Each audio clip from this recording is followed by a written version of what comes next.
Justice for Morton. So, let's find out more about this movie. Please welcome director Neil Jordan.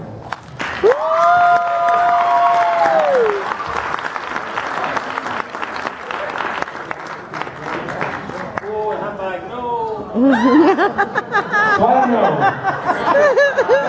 You might want to just leave that where it is. So first off, Neil, to be honest with you, I think that movie aged me several years. Okay. At what point in the writing process did you know that Erica was going to save Francis at the end? Was that something that was always planned? No. I didn't write the script. Oh. I rewrote the script. You rewrote the script? It was a script written that was sent to me. So it was, I normally write my own stuff, but I read this script, and it was very simple, very, very generic, you know, which is not a bad word, I think, really. And I had this wonderful, there were three things that gripped me. One was the handbag, the thing. I thought that was brilliant, I wish I thought of that. And the second was that double dream, you know. I thought, okay, that's, how does one do that? And the third thing was that it was, it was a woman playing the monster that is normally played by men, you know, so I just wanted to get involved. And I rewrote it, but I didn't write it, you know. In the script, in the original script, Erica did come, and she saved in the end, you know. So what was it about the original script that you changed and added to get to where you wanted it to be? Okay, well, in the original script, she was kind of an older kind of European lady, you know. She was more, I think she was Hungarian. She didn't play the piano. She didn't have these French pretensions. I don't think her daughter was dead. You know, there were a lot of things that I put into it, you know. But I mean, I really just began to, sorry, I'm holding my hands to this because there's a bright light up there. I really just began to, you know, to reshape it around the two actors that I cast, Chloe and Isabelle. You know, so when Isabelle came on board, I made her this very sophisticated lady with these French pretensions, and you know, we had a lot of fun with the fact that Isabelle herself is a French legend, you know, and that she's actually, Isabelle herself has got some Hungarian roots in her background. So we kind of, you know, I just structured it around the two actors, really, Chloe and Isabelle. How long would you say, if you had to guess, Greta has been doing this before the point where we meet her? I kind of didn't want to ask those questions, you know. I mean, there is one girl down in the basement, isn't there? Yeah. You know? A lot of handbags in that closet. Oh, you think one girl for every handbag? I don't think so. That's what I assumed. No. I think those handbags are just, you know, she shoved them out there. She's fishing, you know. And the one catch, if one person comes back with it. I mean, the thing that intrigued me about it was if Francis had never opened that closet and found those handbags, and if she'd never rejected this offer of friendship, you know, maybe they just go meet every Friday night and cook and stuff like that, and she never would have found out anything, you know, maybe the relationship would have turned into a beautiful friendship, I don't know. But there were certain questions I didn't feel the need to answer, you know. I mean, people would say, okay, what's Greta's specific pathology, where is she from, what happened to her, you know, was her father, you know, in the Nazi death camps or something, I don't know, you know. I mean, I didn't, and Isabelle too, we didn't feel the need to really plumb those questions, you know. We just wanted to build a character with a lot of different facades to it, you know. So you're peeling an onion, and at the bottom of the onion you find a monster. It looked like Isabelle had a lot of fun with this role, between, you know, just the way she dove into the character, the things that she did with her mouth, the dancing with her feet. How much of that did she bring herself, all those quirks, and how much of it was scripted or directed? Well, most of it was scripted, actually. You know, most of it was, but she's an incredibly subtle actor, and the kind of politesse or the politeness which she plays, you know, she pours the tea and she makes the cookies, and you know, she could go from, you know, she could go from civility to monstrosity in a heartbeat, you know. That was great. I mean, for example, like a little, you know, when she was killing Stephen Ray, who's a friend of mine, You know, I'm sorry I've killed him in many movies. But this is the last time I'm going to do it, I promise. But I said to Isabelle, look, let's do this scene like a dance, you know, like a ballet. You know, you play the Chopin up loud, so to obscure what's going on in the room and to disguise the sounds. And you know, most actors would say, "Are you crazy?"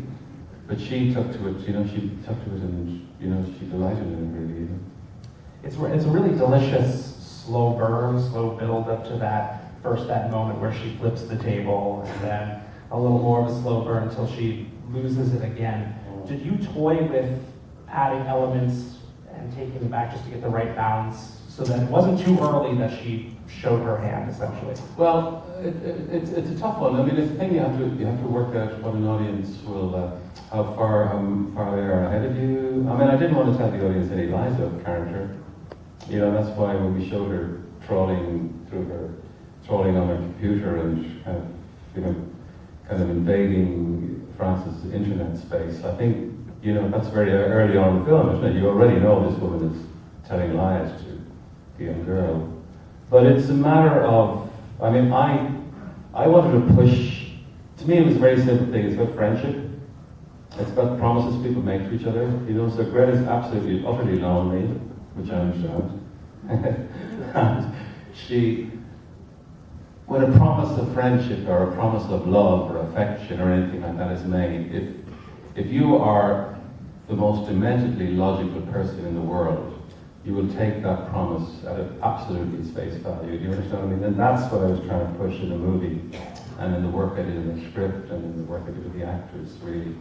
It was almost any little piece of human contact, pushing it to the most absurd and the most grotesque lengths, even sometimes comical lengths, you know what I mean? It's like, I kind of wanted to push the film towards that strange space, you know? I thought the score was so great in this, in the sense that even when she's just scrolling through those photos, you know it's a little more sinister because of that score. And I also noticed that, unless I'm maybe incorrect, I thought there were only maybe 2 or 3 actual songs that were played throughout the movie. There were 3, actually, yeah. Was it, what was One the is by my intentional? daughter, actually. Yeah. What was the intent? Was there an intentional placement for those? Yeah, no, it was, well, the song at the very start is a song by Julie London. You know, she has a beautiful voice. She's not very well known now. It's a song I've used before in a movie called The Butcher Boy. I used a Frank Sinatra version of that song.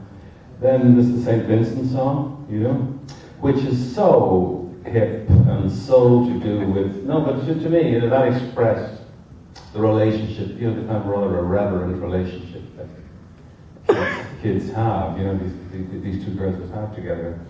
And we needed another song when she's trawling through, she's sending those messages on the phone, pretending they're on holiday.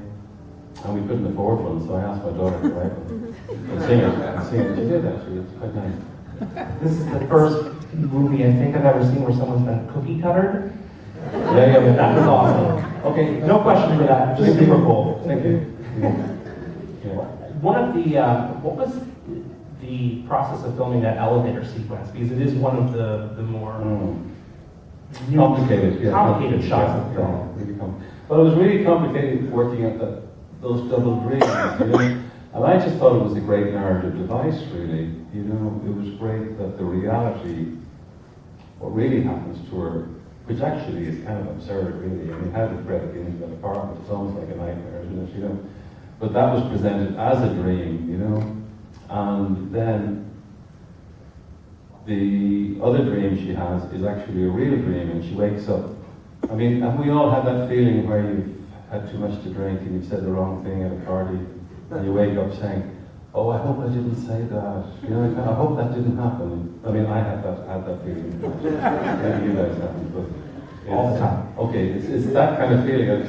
I think it's very, you know, so poor Frances wakes up and she thinks, "Oh, that was a terrible dream. I had a dream I was kidnapped," and then she realized she was got down box. You know, so it was Terrifying. Oh, thank you. One of the things that was really amazing to me is that you filmed a lot of this in Ireland, correct? Yeah, we had very little money, so we built the sets in Ireland, and we did a few days in New York. And I shouldn't say this, but I will. The little street where her apartment is, it was very hard for me to find that street. It's a place, it's a little street I found in Toronto. You know, but I mean, I really had an image in my head of this strange carriage house she lived in, like like a Hansel and Gretel cottage in the woods or something, and that place just suited it really. Before we take some questions from the audience, I wanted to ask you, with watching it with an audience like this, and if you could point out some of the little things that as a director you love about the movie, some of the little hidden things that you would point out that we might not have noticed while we watched it, what would you point out? Well, no, the thing is that I just came in at the end, towards the end there, and I was looking and I was kind of refreshed really. I thought that this, I mean, I did construct it like a movie, you know, and the camera does certain things that are generic to the suspense and the story, and I could feel that as an audience that you're actually seeing what the camera is doing rather than what people are telling you, you know, what the music is telling you, and that's the kind of movie, you know, that's the movie I wanted to make really, and that to me is satisfying.